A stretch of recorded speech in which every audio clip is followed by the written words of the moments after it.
What the hell, bro? I was having a relaxing evening, watching my Celtics in what appeared to be a pretty routine win, and then the world just collapsed, and Josh Hart defended Tatum, and the Pelicans trapped every screen, and they switched everything, and Kemba missed what felt like a million threes, and my team lost. I don't know. I mean, occasionally it's going to be a video like this where it's like, how much analysis is there and how much of it is just ranting Celtics fan is it?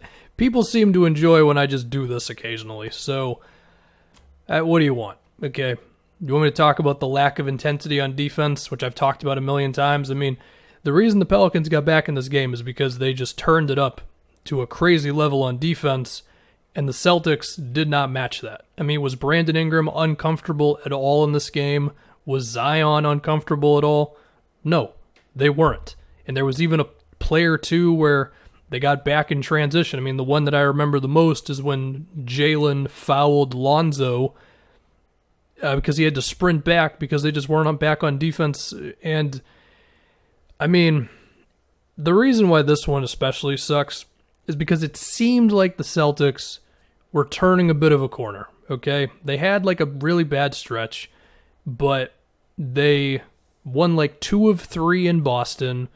Blowout win would have been here, and it just would have been like, all right, starting to figure it out. Kemba's looking better. Robert Williams is suddenly starting to look like a guy who could be really good, assuming he gets minutes. And then they just crapped the bed in the second half. Not even the second half. I mean, well, okay, it was whatever. Technicalities, whatever. Third quarter into the fourth quarter, and they were just so overwhelmed on offense. I mean, it was just like, it honestly reminded me of the Raptors series. Well, actually, not the Heat series, excuse me, with the zone. Whereas in this, it wasn't really a zone. It was bringing 2 defenders to the ball. It was switching everything, and just, when it's like that, then it becomes a matter of maybe you got to slip screens, or maybe you just try to get the obvious mismatch and hope for the best, or you try some off-ball action to get somebody cutting to the basket, some like Robert Williams set a screen for Jalen from the corner or whatever, just something to throw him off, or you just get somebody. I mean, this would be kind of how you attack a zone. This wasn't a zone again, but maybe you get Tatum into the middle of the floor around the free throw line, then he can just kind of survey from there or whatever, and, with Rob Williams as the lob threat, and then, Brad tried Neesmith out there for a stretch late, and, as a, potential floor space or whatever you want to do. There were options there, and, I mean, it occasionally happened. There was one, like, Robert Williams, Jalen handoff play that was really nice, but they just seemed overwhelmed. I don't know if it was a matter of, like, the energy is just gone because of frickin', you get the big lead, and that's just what NBA teams do sometimes. I mean, look, for the Pelicans side of things, again, the intensity on defense was nuts, and this is the thing that, like, Stan Van Gundy is talking about. This is what a lot of people have said about the Pelicans, because their offense is great. They got whatever the best offense in the league or something, but their defense is not good. And we saw what it can be in the last chunk of this game here, and I guess you go back to the idea of no Marcus Smart, and he's just that valuable to this team. I mean, I would like to believe that he's not, but the evidence just suggests over and over again, without his intensity, without his passing, because I think he definitely would have been a guy who you could have gotten the ball to as the Pelicans' defense got better, and he could have made the right play. I mean, is Marcus Smart the best passer on the Celtics? Honestly, he kind of could be.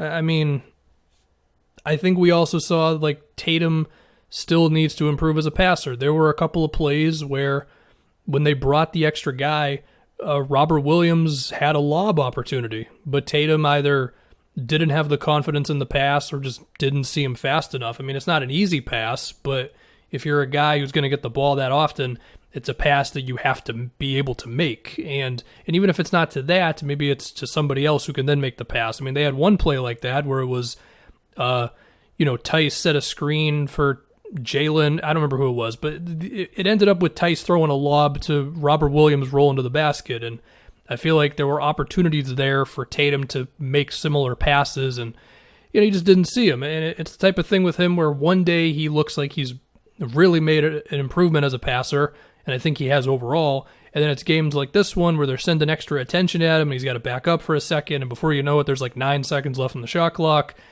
And it's like, oh yeah, Tatum's vision, it's not exactly where it needs to be right now, which, hey, listen, Jason Tatum has already made insane strides, and I'm very excited for him to be on this team for the next decade plus. But to be honest, it's not perfect as a passer right now, and I think we saw it in this game. As far as for the Pelican side of things, a little bit more, Zion's just, what the hell?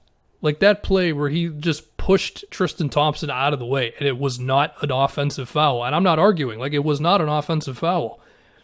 What do you do?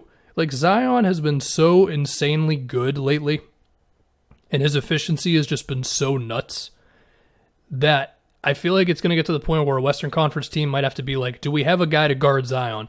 The answer is no, you don't. There's no one who can match Zion's strength and agility. But you might have to try, maybe somebody's going to trade for PJ Tucker because they're like, well, among guys who might have a chance, you're on the list. And then, of course, Ingram was really good and all that. I have a question. Was Eric Bledsoe out there at all late? I should remember this. I just watched the whole game, but, in the heat of the moment, especially in a game like this one, sometimes you don't notice, the little things. Even though Eric Bledsoe being out there is kind of a big thing. He played 25 minutes, but Lonzo played 39, and it was Zion, Ingram, Lonzo, Melly, and Josh Hart. I believe that was the closing five. And, Bledsoe, he's probably just not the guy for this team. I think a good Lonzo, which Lonzo's been very good lately, is better than a good Bledsoe. And I don't want this to be an overreaction just based on this one video, but a lot of people have said, I get this feeling with the Pelicans too, that it's just kind of meant to be with Lonzo more so than Bledsoe, especially if Lonzo's going to be making those threes. And that's still the most important thing, but yeah, I don't know what I'm saying. Also, why was Melly a big deal in this game? Couldn't the Celtics have just torched him on defense or something? That's the type of thing that I don't think about until later. I'm like, wait a minute, Nikola Melly was the guy out there.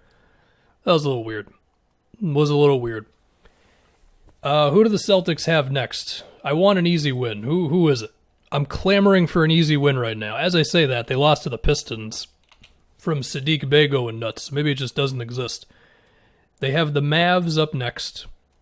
And then they have Atlanta, which seems weird because they've already played the Hawks twice. That seems like a scheduling imbalance, but it's a weird season. I don't know.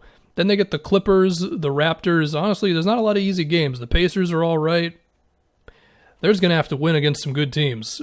Granted, Dallas had not having the best season, I know that, but they still have Luka, so any game could be tough against them as a result.